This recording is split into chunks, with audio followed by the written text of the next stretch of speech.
सियावर रामचंद्र की जय, पवन सुत हनुमान की जय, उमापति महादेव की जय। जय सीताराम। अथ चतुश्चत्वारिंशः सर्गः।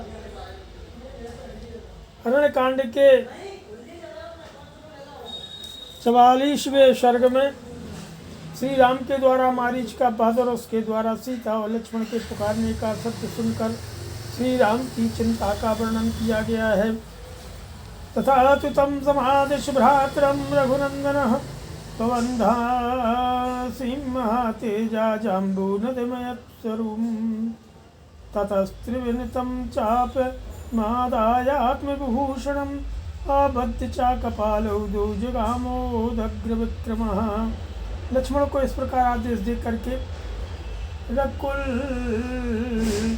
का आनंद बढ़ाने वाले महातेजस्वी श्री रामचंद्र जी ने सोने की मूठ वाली तलवार कमल में बांध ली।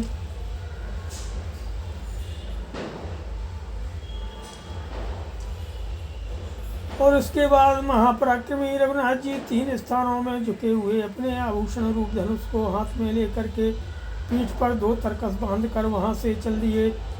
तम वन्य राजो राजेंद्र महापेतन तम निरीक्ष वै बहुवान्तरतस्त्रासात् पुनः संदर्शने अभवत्। राजाधिराज श्री राम को आते देख करके वह वन मृगों का राजा कांचन मृग भय के मारे छिप गया, किंतु फिर तुरंत ही उनके दृष्टिपथ में आ गया कि बद्धा धनुरादाय प्रदोद्रावयतो मृगः तमिस्म पश्यति रूपेण द्योत्यन्तमिवाग्रतः अवेक्ष्य धावन्तं धनुष्पाणिर्महावने अतिवृत्तमिवोत्पाताल्लोभयानं कदाचनो शङ्कितं तु समुद्भान्तमुत्पतन्तिवाम्बरं दृश्यमानं दृश्यं च मनोद्देशे सुखे सुचितो छिन्नाभ्रैरेव संविहितं शारदं चन्द्रमण्डलं मुहूर्तादेव दत्तृषे मुहुर्दूरात् प्रकाशते। तब तलवार बांधे और धनुष लिए श्री राम जिस ओर वह मृग था उसी ओर दौड़े। धनुर्धर श्री राम ने देखा वह अपने रूप से सामने की दिशा को प्रकाशित सी कर रहा था। उस महान वन में वह पीछे की ओर देख देख कर आगे की ओर भागा जा रहा था। कभी छलांगे मारकर बहुत दूर निकल जाता, कभी इतना निकट दिखाई देता कि हाथ से पकड़ लेने का लोभ पैदा कर देता था। कभी डरा हुआ, कभी घबराया हुआ, कभी आकाश में उछलता हुआ दिख पड़ता था, कभी वन के किन्हीं स्थानों में छिपकर अदृश्य हो जाता था, मानो शरद ऋतु का चंद्रमंडल मेघ खंडों से आवृत हो गया हो। एक ही मुहूर्त में वह निकट दिखाई देता और पुनः बहुत दूर के स्थान में चमक उठता था। दर्शनादर्शनेनैव सोपाकर्षत राघवं सदूरमाश्रमस्यास्य मारीचो मृगतां गतः। इस तरह प्रकट होता और छिपता हुआ वह मृगरूपधारी मारीच श्री रघुनाथ जी को उनके आश्रम से बहुत दूर खींच ले गया। आसीद क्रुद्धस्तु काकुत्स्थो भवशस्तेन मोहिता अतावतस्ते सूत्रान्तश्छायामाश्रित साद्बले। उस समय उससे मोहित और विवश होकर के श्री राम कुछ कुपित हो गए और थककर एक जगह छाया का आश्रय ले हरी हरी घास वाली भूमि पर खड़े हो गए। सातमुन्मादयामाश मृगरूपो निशाचरः मृगैः परिवृतोत्थान्यैरदूरात् प्रत्यदर्शतो गृहीतुकामं दृष्ट्वा तं पुनरेवाभ्यवधावतो तत्क्षणादेव सन्त्रासात् पुनरन्तर्हितो भवतो। इस मृगरूपधारी निशाचर ने उन्हें उन्मत्त सा कर दिया था। थोड़ी ही देर में वह दूसरे मृगों से घिरा हुआ पास ही दिखाई दिया। श्री राम मुझे पकड़ना चाहते हैं यह देख करके वह फिर भागा और भय के मारे पुनः तत्काल ही अदृश्य हो गया। पुनरेव ततो दूराद् वृक्षखण्डाद् विनिसृतः दृष्ट्वा रामो महातेजास्तं हन्तुं कृतनिश्चयः। इसके बाद वह पुनः दूरवर्ती वृक्ष समूह से होकर के निकला। उसे देखकर महातेजस्वी श्री राम ने मार डालने का निश्चय किया। भूयस्त सर्वमुद्रस्त कुपितस्तत्र राघवो सूर्यस्मृतिकाशं ज्वलन्तमरिमर्दनं संध्याय सुंदे चापे विकृष्य बल बटबली तमेव मृगमुद्दिश्यो शुशन्तमेवोपन्यगं मुमोच चलितं दीप्तमस्त्रं ब्रह्म निर्मितम्।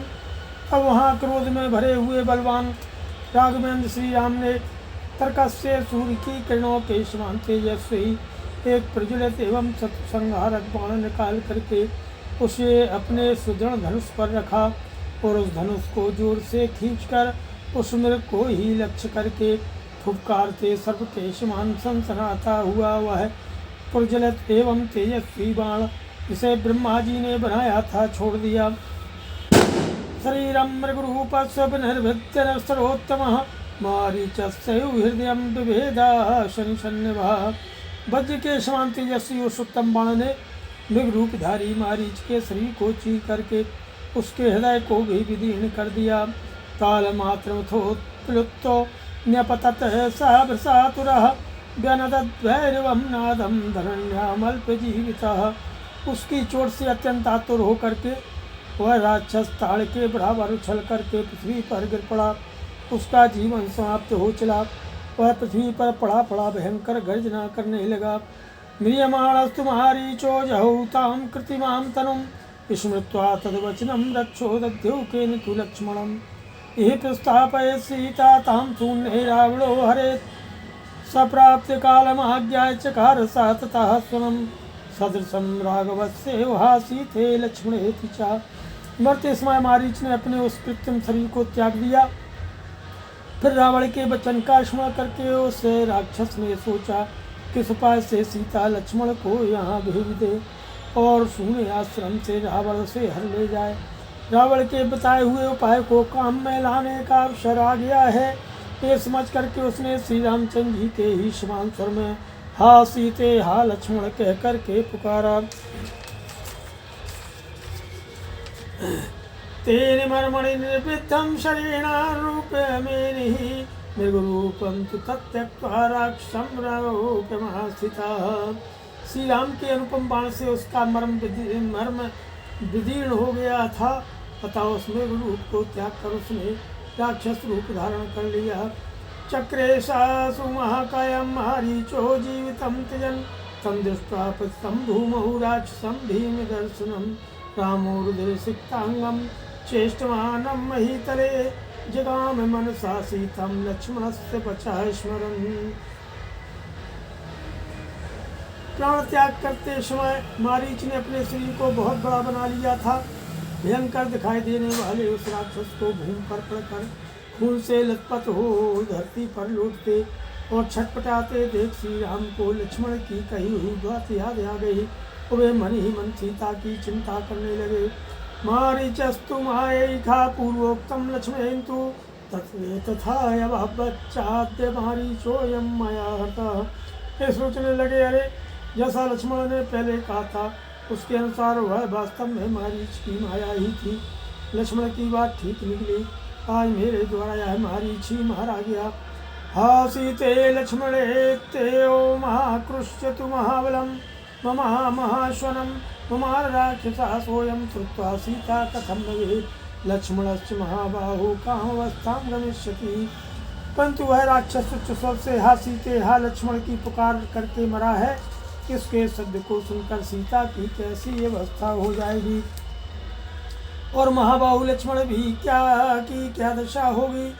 इति संचिंत धर्मात्मा रामो दृष्टतनुरुहा तत्रामं भयं तीव्रमावेश विखारियं राशं मृगरूपं तं मत्वा श्रुत्वा च तत्स्वनं निहत्य प्रकटं चान्यं मांसमादाय राघवो परमाणो जनस्थानं तसाराविमुखं तदा। उस लोक विलक्षण मृग का वध करके तपस्वी के उपयोग में आने योग्य फल मूल आदि लेकर के श्री राम तत्काल ही जनस्थान के निकटवर्ती पंचवटी में स्थित अपने आश्रम की ओर बड़ी उतावली के साथ चले। अतः पंच चत्वारिंशः सर्गः और स्वरं तु तं भर्तृविद्याय सदसं मने उवाच लक्ष्मणं सीता गच्छ जानीहि राघवम्। उस समय वन में जो आर्तनाद हुआ उसे अपने पति के स्वर से मिलता जुलता जान श्री सीता जी लक्ष्मण से बोली भैया जाओ श्री रघुनाथ जी की सुध लो उनका समाचार जानो।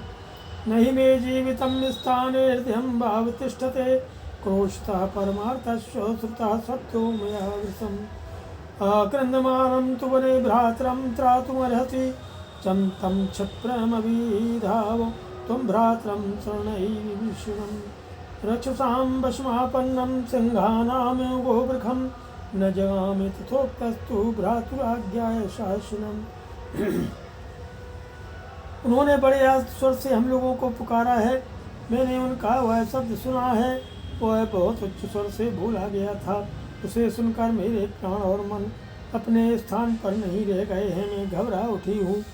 तुम्हारे भाई वन में आर्तनाद कर रहे हैं। वे कोई शरण रक्षा का सहारा चाहते हैं। तुम उन्हें बचाओ। जल्दी ही अपने भाई के पास दौड़े हुए जाओ, जैसे कोई शाण सिंहों के पंजे में फंस गया हो। उसी प्रकार वे राक्षसों के वश में पड़ गए हैं। अतः जाओ। सीता के ऐसा कहने पर भी भाई के आदेश का विचार करके लक्ष्मण नहीं गए।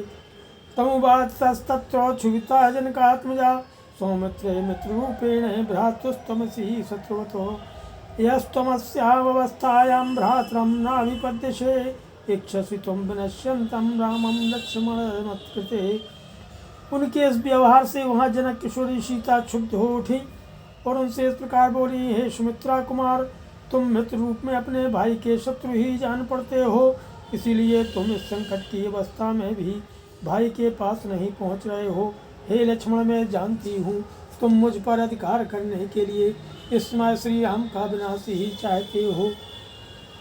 लोभात् मत्कृते नूनं नानुगच्छसि राघवं विष्णुं ते प्रियं मन्ये स्नेहो भ्रातरि नास्ति ते।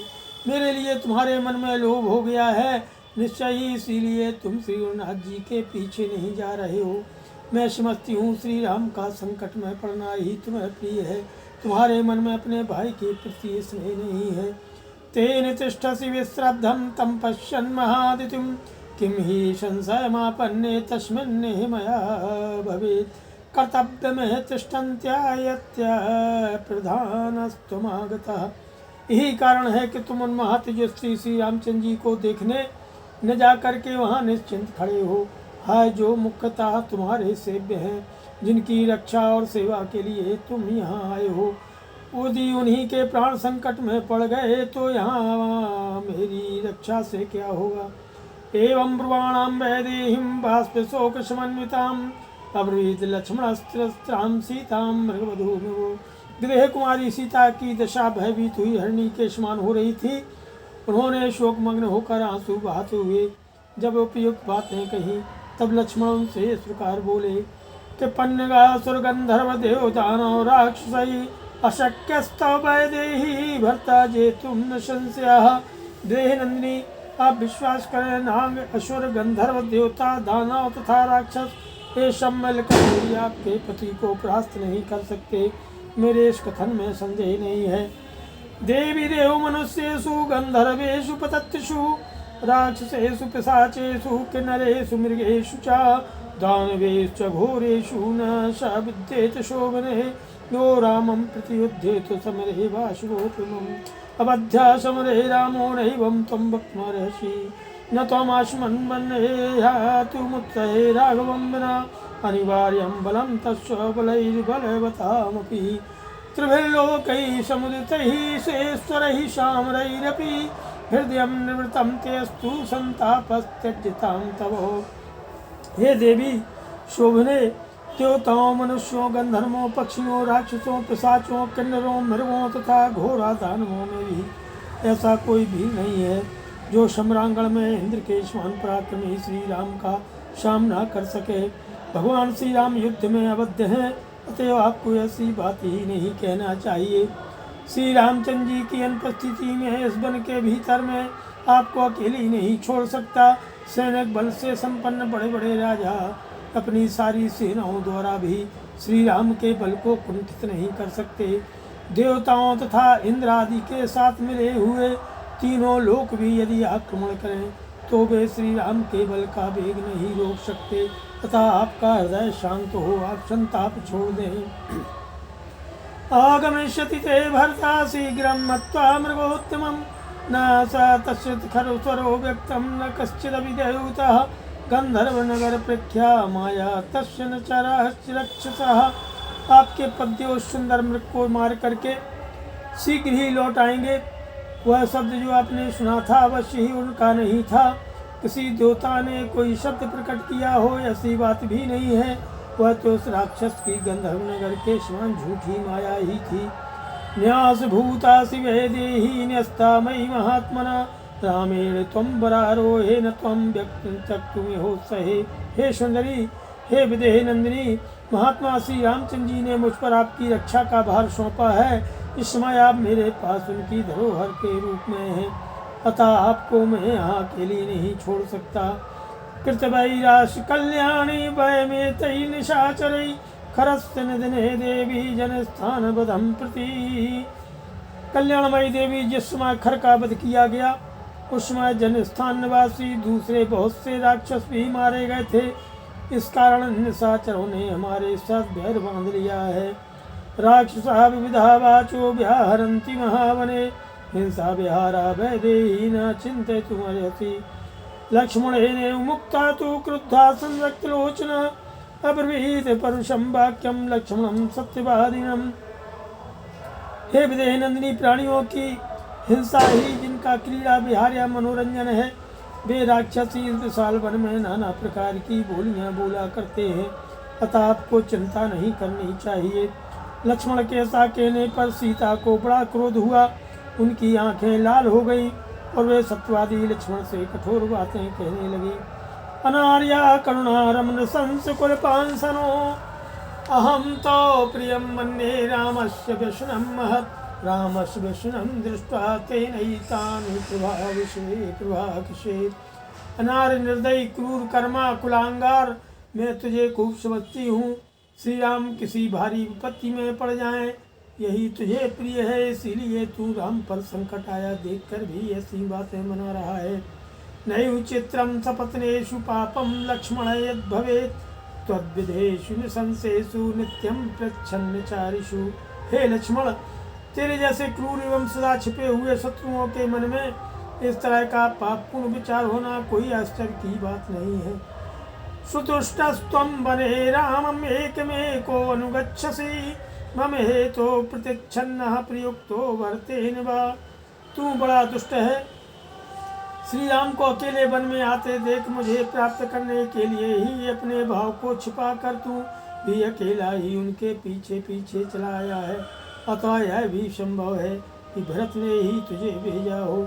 तन्न सिद्ध्यति सौमित्रे तवा विभर्तस्य वा कथमिन्दीवर श्यामं रामं पद्मनिपेक्षणम् उपसंसृत्य भर्तारं काममेहं पृथग्जनम्। परंतु सुमित्रा कुमार, तेरा या भरत का यह मनोरथ सिद्ध नहीं हो सकता। नील कमल के समान श्याम सुंदर कमल नयन श्री राम को पति रूप में पा करके मैं दूसरे किसी क्षुद्र पुरुष की कामना कैसे कर सकती हूँ। समक्षम तो सौमित्रे प्राणं त्यक्ष्यामि संशयं रामं विना क्षणमपि न जीवामि भूतले। हे सुमित्रा कुमार, मैं तेरे सामने ही निस्संदेह अपने प्राण त्याग दूंगी, किंतु श्री राम के बिना एक क्षण भी इस भूतल पर जीवित नहीं रह सकूंगी। एत्युक्तः परुषं वाक्यं सीतया में हर्षणम् अविलक्ष्मः सीतां प्राञ्जलिः स जितेन्द्रियः पुत्रं नोत्सहे वक्तं दैवतं भवति मम। वाक्यं प्रतिरूपं तु न चित्रं स्त्रीसुमैथिली स्वभावस्त्वेक नारीणामेषु लोकेषु दृश्यते। सीता ने जब इस प्रकार कठोर तथा रोंगटे खड़े कर देने वाली बात कही, तब जितेंद्रिय लक्ष्मण हाथ जोड़कर उनसे बोले कि हे देवी, मैं आपकी बात का जवाब नहीं दे सकता, क्योंकि आप मेरे लिए आराधनीय देवी के समान हैं। हे मिथिलेश कुमारी, ऐसी अनुचित और प्रतिकूल बातें मुझसे निकालना स्त्रियों के लिए आश्चर्य की बात नहीं है, क्योंकि इस संसार में नारियों का ऐसा स्वभाव बहुधा देखा जाता है। विमुक्त धर्मास्य फलास्तीक्ष्णा भेद कराः स्त्रिया न सहे हीदृशं वाक्यं वैदेही जनकात्मजे श्रोतयोरुभयोर्मध्ये तप्तनाराच सन्निभम्। स्त्रियां प्रायः विनय आदि धर्मों से रहित चंचल, कठोर तथा घर में फूट डालने वाली होती हैं। हे विदेह कुमारी जानकी, आपकी यह बात मेरे दोनों कानों में तपाए हुए लोहे के समान लगी है। मैं ऐसी बात सह नहीं सकता। उपशृण्वन्तु मे सर्वे साक्षिणो हि वनेचरा न्यायवादी यथा वाक्यमुक्तोऽहं परुषं त्वया धिक्त्वामद्य विनश्यन्ति यन्मामेवं विशङ्किषे स्त्रीत्वात् दुष्टे स्वभावेन गुरुवाक्ये व्यवस्थितं गच्छामि यत्र काकुत्स्थः स्वस्तिते अस्तु वरानने। इस वन में विचरने वाले सभी प्राणी साक्षी होकर मेरा कथन सुने। मैंने न्याय युक्त बात कही है तो भी आपने मेरे प्रति ऐसी कठोर बात अपने मुँह से निकाली है। निश्चय ही आपकी बुद्धि मारी गई है। आप नष्ट होना चाहती हैं। धिक्कार है आपको जो आप मुझ पर ऐसा संदेह करती हैं। मैं बड़े भाई की आज्ञा का पालन करने में दृढ़तापूर्वक तत्पर हूँ और आप केवल नारी होने के कारण साधारण स्त्रियों के दुष्ट स्वभाव को अपनाकर मेरे प्रति ऐसी आशंका करती हैं। अच्छा, मैं वहीं जाता हूँ जहाँ भैया श्री राम गए हैं। सुमुखी आपका कल्याण हो। रक्षन्तु त्वां विशालाक्षी समग्रा वन देवता निमित्तानि हि घोराणि यानि प्रादुर्भवन्ति मे अपि त्वां सह रामेण पश्येयं पुनरागतः। अरे विशाल लोचने, वन के संपूर्ण देवता आपकी रक्षा करें, क्योंकि इस समय मेरे सामने जो बड़े भयंकर अपशकुन प्रकट हो रहे हैं उन्होंने मुझे संदेह में डाल दिया है। क्या मैं श्री रामचंद्र जी के साथ लौटकर पुनः आपको सकुशल देख सकूँगा? लक्ष्मणेन मुक्ता तु रुदति जनकात्मजा प्रतिवादतो वाक्यं तीव्रबाष्पे परिप्लुता गोदावरीं प्रवेक्षामि रामे लक्ष्मणो आबन्धिष्ये अथवा तक्षे विस्मे देहमात्मनः पिबामि वा विषं तीक्षं प्रवेक्ष्यामि हुताशनं न त्वं राघवादन्यं कदापि पुरुषं स्पृशे। लक्ष्मण के ऐसा कहने पर जनक किशोरी सीता रोने लगी। उनके नेत्रों से आंसुओं की तीव्र धारा बह चली। वे उन्हें इस प्रकार उत्तर देती हुई बोली कि हे लक्ष्मण, मैं श्री राम से बिछुड़ जाने पर गोदावरी नदी में समा जाऊंगी, अथवा गले में फांसी लगा लूंगी, अथवा पर्वत के दुर्गम शिखर पर चढ़कर वहां से अपने शरीर को नीचे डाल दूंगी, या तीव्र विष पान कर लूंगी, अथवा जलती आग में प्रवेश कर जाऊंगी। परंतु श्री रघुनाथ जी के सिवा दूसरे किसी पुरुष का कदापि स्पर्श नहीं करूंगी। इति लक्ष्मणं श्रुत्वा सीता शोकशमन्विता पाणिभ्यां रुदति दुःखादुदरं प्रजधानः तामार्तरूपां विमना रुदन्तीं सौमित्रिरालोक्य विशालनेत्राम् आश्वासयामास चैतन्यै चैव भर्तुस्तं भ्रातरं किञ्चिदुवाच सीता। ततस्तु सीतामभिवाद्य लक्ष्मणः कृताञ्जलिः किञ्चिदविप्रणम्य अवेक्ष्यमाणो बहुशा समैथिलीं जगाम रामस्य समीपे महात्मवान्। लक्ष्मण के सामने यह प्रतिज्ञा करके शोकमग्न होकर रोती हुई सीता अधिक दुख के कारण दोनों हाथों से अपने उदर पर आघात करने लगी, छाती पीटने लगी। विशाल लोचना सीता को आर्त होकर रोती देख सुमित्रा कुमार लक्ष्मण ने मन ही मन उन्हें सांत्वना दी, परंतु सीता उस समय अपनी देवर से कुछ नहीं बोली।